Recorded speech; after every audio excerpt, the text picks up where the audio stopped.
Hello my friends, thanks for tuning in for another adventure. My name is Ian with Out of This World Reader, and today's video is going to be my September wrap-up, the start of spooky season, and I got to quite a few books in this month, surprisingly, trying to balance it all with school and everything else. Somehow I read a lot, so without further ado, because we've got quite a bit to talk about, let's hop in with everything I read this month. First off, I'll go over my DNF for the month. This is my first DNF in quite some time, and I almost had two this month, but this one was The Age of Light by Whitney Scherer, and I had got through the majority of this, and then it eventually got to the point where I was just like, I can't do it anymore, and I was just like, no. And then I finished it, like I just cut it off and returned it back to the library. I listened to it as an audiobook, but it was completely boring, and it was just like a very toxic relationship, I felt. But this is basically following Lee, who is kind of a photographer, an aspiring photographer living in Paris, France in the Age of Light, when photography is basically kicking off.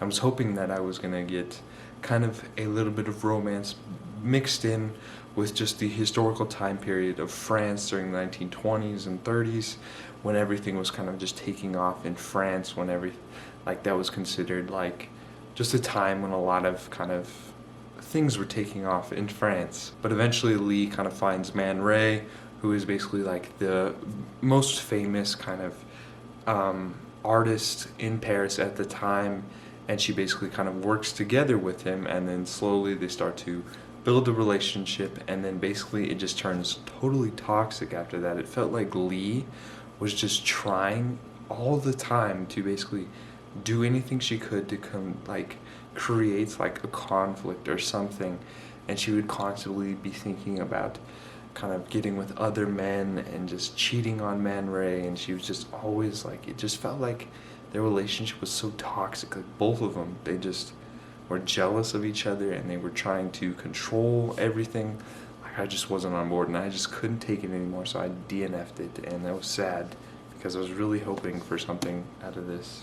Next up, we'll get into the fantasy and sci-fi, and the first one that I finished in the month was Harry Potter and the Order of Phoenix. This one was a heartbreaker. It was completely tear-jerking there at the end. Like, things that all the characters went through, it just broke my heart. And I liked how this one kind of took like the unlikely heroes like Neville and Luna, who I will get to here pretty soon. It just like, and then kind of saving the day there at the end. Well, not really saving the day, but kind of going on this adventure at the end. If you've read it, I'm pretty sure you have, because I'm the only one who hasn't. But I just enjoyed, like, each book has just been a joy to read, and like with each one I just love the series more, and it's just taking a deeper root in my heart. And it's going to be hard to finish the series because I don't want to say goodbye to the wizarding world. But this one is it's still, I think, one of the largest of the series, and I just loved how it's just continuing to expand on the wizarding world, as well as with Hogwarts, introducing new characters, and just continuing to see the gang grow up. It's very sad to see the end coming near. But also, in this book, I found a new fictional crush, who is Luna Lovegood. She is just a goofy character, and everything about her I just loved, and I can't wait to see how she continues on in the rest of the series, as well as with Neville. Like, Neville has continued to grow throughout the series, and I'm really enjoying to see how he's becoming kind of an unlikely hero. But this ended up being 5 stars. This next one was also 5 stars, and I actually did a reading vlog about this whole experience, very emotional experience, and that was The Song of Achilles by Madeline Miller. You see this everywhere for a reason, because it is just like outstanding. I just love the writing style and Madeline Miller's kind of prose, and how she used it to kind of describe like the Greek world and just everything about it, like the culture and life, and just Patroclus.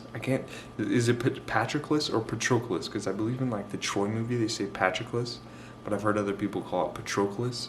So please let me know down below. But just a way that she kind of uses it to describe the life of Patroclus, that's how I'm going to say it. and just seeing how his journey with Achilles and just taking a different spin on just what kind of Homer did in the Iliad. And what's crazy is I never read the Iliad, so it was very kind of interesting to see how this first experience went without reading the Iliad, but now I'm very interested to see how it compares to the Iliad and the movie of Troy. I liked how in this one, in the beginning, it kind of depicted Achilles as just not being kind of cocky and arrogant, and then slowly towards the end he started to change, as with the kind of war, the Trojan War kind of changed him. And it was just like emotional to see everything that Patroclus would do for Achilles and just the other men in the troops, just like to kind of help out Achilles and just everything about it. And just it was heartbreaking to see the things that he went through and then find this found family within this other troops. So it was just like a very emotional read, and it deserved 5 stars, and I can't wait to get to Circe by the same author. I've heard that one is just as great, and it's just like, I don't know, I can't wait to see what else she brings in the future. This month I also finished up a couple different series, and that first one received 5 stars. I swear I don't just give them out everywhere. But this one was a perfect end to the series, and that was Wings of Shadow by Nikki Paul Peretta, which is the final book in the Crown of Feathers series. It was just like, I felt like it wrapped up perfectly for the whole series, and just like the way that I felt like just the bonds that were formed through the series kind of continued on, and just to see them all kind of come together there at the end for the final battle was just great. And the way that the author kind of wrapped everything up, like it wasn't rushed, and that was what I really appreciated about it. It was kind of spread out, and this one was really fast paced, like from the start, like it's on your edge, like suspense, and then there's just non-stop until the end. Like you weren't sure whether your kind of favorite characters were going to make it out alive, and there were several points where you're just like worried as to accounts of them. Like one of them, Sparrow, she is probably one of the coolest characters ever. She's blind, and she uses kind of her animals abilities, the animage abilities, to kind of communicate with animals and birds and everything, and they guide her. And she's so precious, and I was just worried for her constantly throughout. But it was hard to say goodbye to the series because I just enjoyed everything about it. The phoenixes, the riders, everything about it. It was just great. And I think I'm going to do a series wrap up for this as well as Beyonders. So if you're really interested in that, please let me know. But this is her latest book. I believe it came out last month, so I'm very interested to see what she'll kind of produce next. But I will definitely be checking it out because I just love her writing and just everything that she kind of puts into her books. Next up, I picked up Dune, which was actually my series kind of read along for the Biblionauts, and the series that we kind of chose was Dune. And I was really scared in the beginning. Like all the sci-fi words and everything, because I am very inexperienced in kind of adult sci-fi, so I was a bit worried going in there at the start, and like, what is going on here?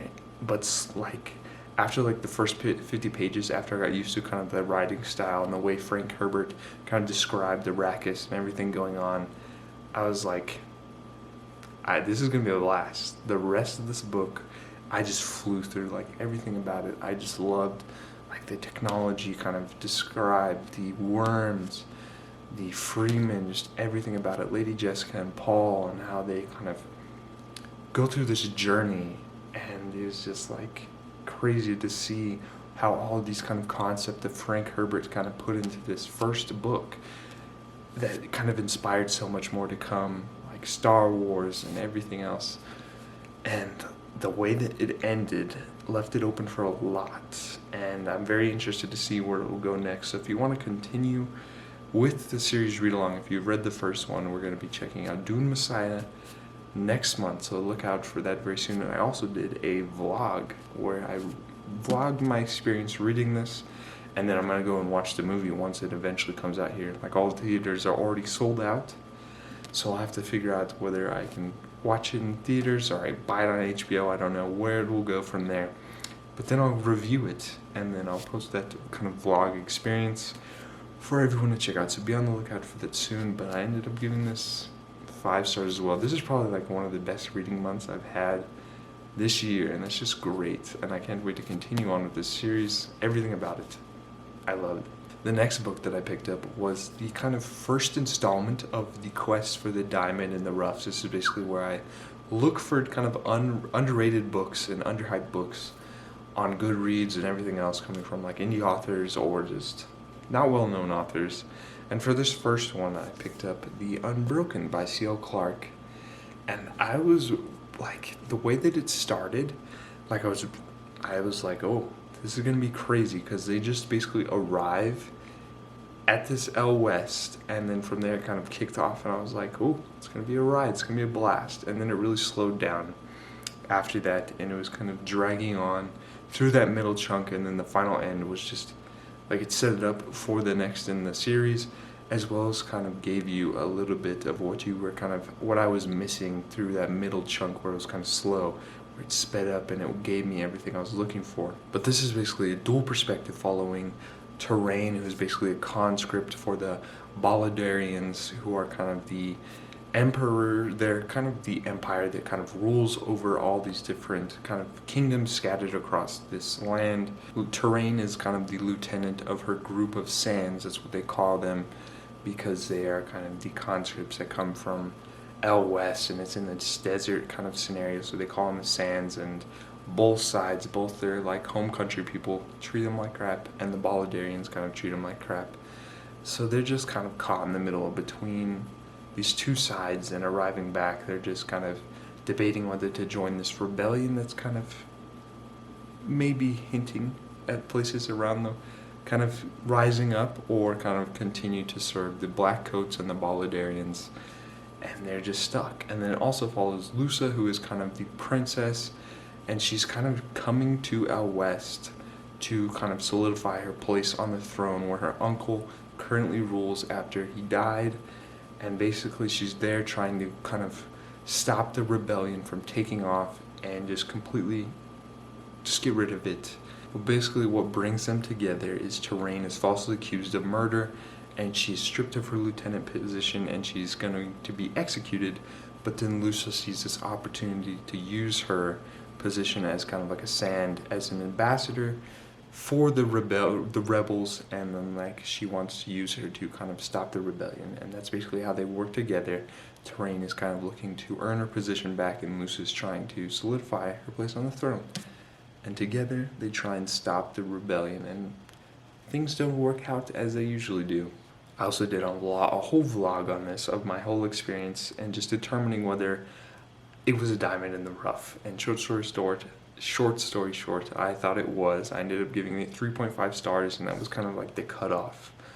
But I thought that the mistakes that Terrain and Lusa made were kind of just like stupid mistakes. Like the first time I was like, okay, that's understandable.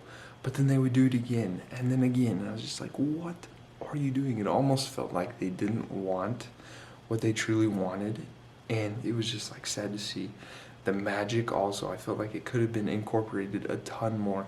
In the beginning, it really kind of hinted at it, and I was like, oh, what do we got going on here? And then it just didn't discuss it very much until like the ending, where it really started to play a strong role, as in like introduced more magics. And it's definitely not like a kind of hard magic, it's like a soft magic system centered around kind of like healing and control of animals and everything else. But it was very interesting, and I liked what it was kind of doing, and I just liked the whole setting. But I just felt like that middle chunk was just, it needed a little bit more into it, and kind of a little bit faster paced. And it still like gave me a lot of history and kind of background about the world, but if it just included a little bit more, I felt like it could have been so much better. But overall, I will be continuing on with the series, and I'm very interested to see where it'll go next. Like most series, it kind of left it off for just a lot to occur. The last series that I finished this month was the final book in the Beyonder series, Chasing the Prophecy by Brandon Moore. And this was completely sad to say goodbye to this world. I just loved everything about it. just like the world of Lyrian and how each book just expanded on Lyrian, and I got more of just everything that I was looking for, and it just like mesmerized me at how Brown and Mole, like in each book, like introduced more of Lyrian. Like I felt like after like reading that first book or that second book, like I was like, he can't expand more any more than he did, but somehow he did, and it was just like a blast to learn more about this world and the characters and just everything about it. It was just like it. Like after I finished this, during the epilogue, like I completely bawled my eyes out because I couldn't say goodbye to it. Like it was just so emotional. Like since this is like a middle grade, and it like took me back and brought me back to the days when I was young, and it made me feel young again. And that's what I love about kind of middle grade books, is they kind of transport you back to times that you just miss. And it just made me realize that I'm getting old, and it was just a blast to kind of get those memories back. And like it was hard to say goodbye, like just the journey, that the perspectives all went through, Jason and Rachel, like the struggles that they had to go through, and just like chasing this prophecy that was kind of set apart, like that they got in the second book. It was just heartbreaking because you knew, like in most prophecies, like not everyone's gonna make it out alive, and it was just sad to see some of my favorite characters go and not make it out. And it was just, I don't know, the whole series, like this was 5 stars, and this whole series is gonna have a special place in my heart. I don't think it is talked about enough, but I feel like if I talk any more about it, I'm gonna start crying. But I loved it, and I can't wait to check out Fablehaven series, which he is famous for, I believe, and that's his work that everyone has checked out. But I definitely think you should check out Beyonders.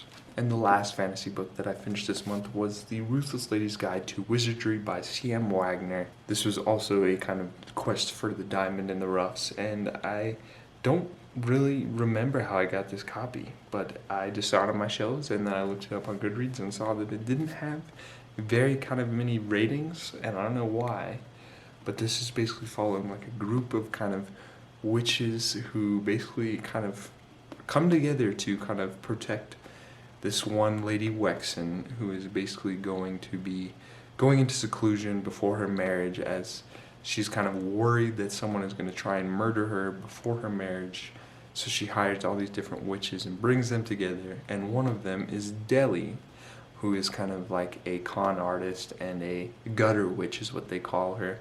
She's got the fire witch, like fire abilities, and she's kind of needing to pay rent. So she takes upon herself to join this group, and together they go and protect Lady Wexen, and then a murder occurs. And after that, it just turns into a total quest for revenge. And these kind of elegant young ladies are seeking revenge. And it was just like, I love the shift that it took from there. It was basically went from like a cozy Agatha Christie mystery into kind of like a Breaking Bad kind of setup. I just enjoyed how it kind of took this different spin on kind of like Victorian-esque women, how they're all kind of considered to be elegant and they can't say cuss words and stuff like that. And they were, throughout this book, Deli uses kind of vulgar language and unladylike language, and I just loved how it was kind of a different spin on just like the Victorian stories that I read, and like it was just a blast. Like the humor throughout was the best, but this is definitely like slow. Like it is really slow. Like it is not much kind of suspense or kind of fast pacing. It's mostly kind of just a mystery, a cozy mystery with just a kick. And it's just funny to kind of see how Deli and Winifred, they're basically two of the witches, and there's a little bit of romance between them. It's a slow burn romance that kind of carries out through the story, but just like to see them interact, and just like the banter between all of them was the best. There's a necromancy old lady who is kind of just the sweetest thing, but she's like a necromancer. There's a mouse, a reincarnated mouse called Buttons, who was cool as well. Like all of them and their abilities were so cool, and just understanding more about the world was really cool. But like I was expecting it to be a little bit fast paced because of in the beginning the way that it was kind of portraying everything that was going on. I was expecting it to continue to rise, but after like the first 100 pages, it really started to slow down, and that was really bummed to me. So that's why I ended up giving it 3 stars. But it was still like I enjoyed like the humor throughout. Like there was this whole interrogation scene where they were trying to interrogate it. It was just hilarious, and I loved it for the humor and kind of just that, and kind of the cozy mystery aspects. But other than that, like it was really like slow, and that's what really bummed me about it. The next category is kind of historical fiction and that kind of stuff. So the first book that I finished was Winter of the World by Ken Follett, which is book 2 in the Century trilogy, and I'm giving this 4 stars. And I listened to this audios book because it is a big old chunker, and like I enjoyed the perspectives a lot more in this one rather than the first one. Like the first one I liked the kind of time setting and everything else about it, but this one I felt like I really connected to kind of the different perspectives as they went through kind of the hardships of both kind of the Depression and then World War II and then the beginning of Cold War, and just seeing how just the time period kind of changed them, and everything that they went through was just heartbreaking. And I felt like I connected to a lot more of the different perspectives in this one. And it's going to be interesting to see where it kind of goes in the final book, because we'll probably get some new perspectives from the second one. Like each book, it kind of follows several different time periods. In the first one, it followed World War One and kind of the Russian Revolution and all that. And then in the second one, it kind of switched to their children, and then I believe in the third one it'll kind of finish it off with their children as well during kind of the Cold War period. So it'll be interesting to see where it'll go. I listened to it as an audiobook again because it is a big old chunker. But yeah, we'll see where it goes, and then maybe I'll check out more by Ken Follett in the future. The last kind of historical fiction book that I checked out was The Four Winds by Kirsten Hanna. All of her books are completely emotional. Every one that I've read, like I've either teared up or cried. I think my favorite of hers is like The Nightingale, but this one is a very kind of strong second. And then that other one I've read was The Great Alone. But in The Four Winds, it was very emotional to kind of see how just the struggles of the Depression and just everything, like the Dust Bowl can really affect you. And also like I really enjoyed how it kind of touched on motherhood and how like mothers really don't get enough credit. Like they go through like the hardest times and they're just pushed off to the side. So I liked how Kirsten Hanna kind of touched on that and just expressed how moms and moms will just do anything to kind of protect their children and provide for their children. And it just made me really want to kind of call my mom and tell her I love her and I thank her for everything that she did for me. But in this one, following Elsa, who was basically cast aside by her family because she's not beautiful and she will never have a husband, and their family is basically shoving her off to the side, comparing her to her sisters and how they're beautiful and all that kind of stuff, and just seeing how she finds a found family with the Martinellis and just her journey to provide and go through the struggle of the Depression and the Dust Bowl to provide for both her children, and just the hardships that she faced was just completely heartbreaking. And then getting Loretta, her daughter's kind of perspective as well, and just like it just added a whole nother level, and it was just completely heartbreaking. Her books are always heartbreaking. You're always almost guaranteed to cry, and I ended up giving it 4 stars. And it's just like I can't wait to see where she goes next. We're getting close to the end now. Now we have kind of non-fiction. And the first one that I picked up was Mythos by Stephen Fry. I listened to this as audiobook as well, and that's how I recommend it because he actually narrates it.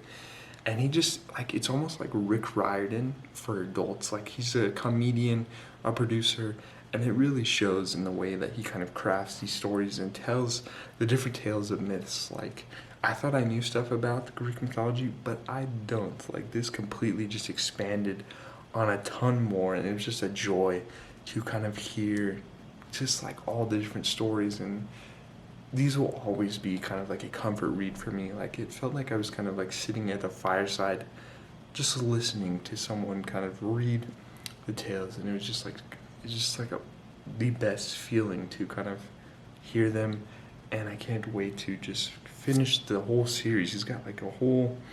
I'm listening to Heroes right now, and then he just came out with Troy as well, and I just expect them all to be 5 stars. This one was 5 stars because, you know me, I love Greek mythology and everything about it. And the final non-fiction book that I picked up was The Monuments Men, which ended up giving 3 stars. I watched the movie, and like it's got quite a few well-known actors. It had like George Clooney. Who else is in there? I can't remember any more of them. I just know George Clooney, Matt Damon's in it. But basically this follows a group of unlikely heroes, and I will always like that trope in my books.